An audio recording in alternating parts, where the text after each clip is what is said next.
આજે તો સુખનો સૂરજ ઉગી ગયો. વિડીયો જોતા જાવ એટલે બધી ખબર પડી જશે તમને.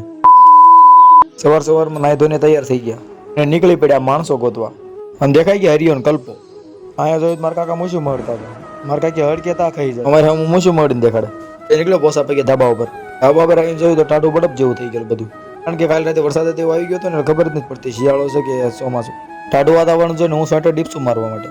હજી તો ડીપ્સું મારીને ઉભો થયો તો બોડી બની ગઈ. છે તો ગીત ગાતો ગાતો નીકળ્યો દુકાન બાજુ. દુકાન પગીને બે હાથે સોળ નાખ્યો માવો. હા, અમારા ગરડાનો કાળિયો. સૂરજ જાય તો ન થાય તોળ્યો. એ તો બાજુમાં તો ઉભો હતો. મળી ગયો ગાંડો. આનું નામ ગાંડો છે, કઈ હાવ ગાંડો નથી. તમારે દેશી સાસ જોઈતી હોય તો આનો મળજો. ઘરે આવીને જોયું મારા કાકા ટાર્ઝન ધોતા હતા. ગાડીની ગાડી ધોઈને ગાડી શું કામની. પછી તો ગાડીની વાત કરતા હતા ઓલો કે લાવો ચાવી. પછી ગાડી લઈને નીકળી ગયા બેગ બાજુ. બેગમાં આવીને જોયું તો કૂતરા પૈસા ડૂબાસતા હતા.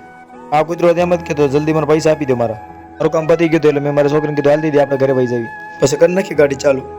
આવી ગયા બકાલાની માર્કેટે. દેખાઈ ગયો કોથમરી વાળો મારો ભાઈ કાળિયો. ગઢપુર આવો એટલે આ મંદિરના દર્શન કર્યા વગર ન જતા. હું ગાડી લઈને નીકળી ગયો. રસ્તામાં ફોન આવ્યો ને ઘરેથી મને એમ કીધું તેલ ખૂટી ગયું. પછી લઈ લીધું એક ડબલું કપાસનું તેલ. ઘરે આવી જોયું મારા કાકા છોકરો રિસાઈને બેઠો હતો. ગાડી લેવી આવી ગયા શોરૂમ અને લઈ લીધું એક સ્પ્લેન્ડર. અને લઈ લીધું ડિસ્પ્લેટ વાળું સ્પ્લેન્ડર. અને હા ભાઈ કાલનો અત્યારે મોજમાં આવી ગયો. જે ગાડી મને ગમી ગઈ હું ગાડી પર બેસીને જોઈ ગઈ. મજા આવી આ ગાડીમાં. ગાડી નીકળી લઈને આવ્યા આખો એરિયો જોવાયો. તો આજનો મિની બ્લોગ અહીંયા પૂરો થાય છે. લાઈક કરવાનું ભૂલતા નહીં અને સબસ્ક્રાઇબ કરવાનું ભૂલતા નહીં. બાય બાય, મળીએ નેક્સ્ટ વિડીયોમાં.